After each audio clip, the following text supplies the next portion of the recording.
తెలంగాణలో కాంగ్రెస్ ప్రభుత్వం నిన్న గద్వాల జిల్లాలోని పెద్ద దనవాడలో రైతుల మీద పెద్ద ఎత్తున దాడి చేసి అరెస్టు చేసి 12 మందిని జైళ్లకు పంపించినటువంటి ఘటన జరిగినది. ఇంధనాల్ పరిశ్రమను అక్కడ ఏర్పాటు చేస్తే అక్కడ పెద్ద ఎత్తున పొల్యూషన్ ఏర్పడుతుంది. అక్కడ ఉండేటటువంటి రైతులంతా కూడా భూమిని ఇవ్వడానికి నిరాకరిస్తూ దాదాపు నిరసన కార్యక్రమాలు చేస్తున్నారు. అయినా సరే బలవంతంగా అక్కడ పరిశ్రమలు స్థాపించడానికి పోతే రైతులు అడ్డుకోవడం జరిగింది. ఈ క్రమంలో 60 మంది రైతుల మీద కేసులు నమోదు చేసి 12 మందిని ఇప్పటికే రిమాండ్ చేసినటువంటి ఘటనను సిపిఎం పార్టీ రాష్ట్ర కమిటీ తీవ్రంగా ఖండిస్తుంది. అరెస్ట్ చేసినటువంటి రైతుల్ని వెంటనే విడుదల చేయాలని ముఖ్యమంత్రి రేవంత్ రెడ్డిని డిమాండ్ చేస్తూ ఉన్నాం. అలాగే అక్కడ రైతుల ఆమోదం లేకుండా పరిశ్రమ ఏర్పాటు చేయడానికి వీల్లేదు. గతంలో కాంగ్రెస్ పార్టీ అక్కడ ఏర్పాటు చేయమని చెప్పి ఇప్పుడు అధికారంలోకి వచ్చిన తర్వాత మళ్ళీ అక్కడ ఇంధనాల పరిశ్రమను ఏర్పాటు చేయడానికి సానుకూలంగా వివరిస్తూ రైతు వ్యతిరేకమైన విధానాలు అనుసరిస్తుంది.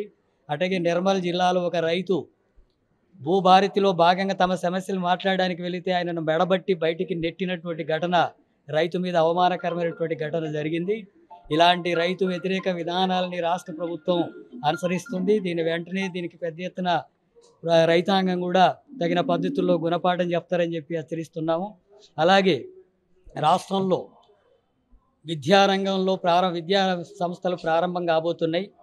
అత్యధిక భాగం గ్రామీణ ప్రాంతాల్లో అలాగే ఆదివాసీల ప్రాంతాల్లో ఉన్న పాఠశాలలు మూతపడుతున్న పరిస్థితి. గురుకుల కళాశాలలు కూడా 12 మూతపడ్డటువంటి పరిస్థితి.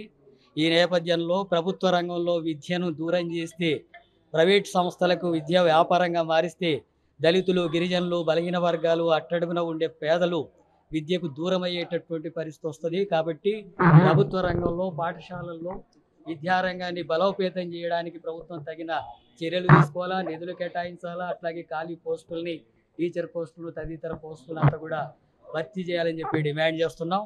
అట్లాగే తెలంగాణ రాష్ట్రంలో వామపక్షాల ఆధ్వర్యంలో, ఇతర ప్రజా సంఘాల ఆధ్వర్యంలో ఆపరేషన్ కగారును నిలిపివేయాలని చెప్పి ఆందోళన కార్యక్రమాలు జరుగుతున్నాయి.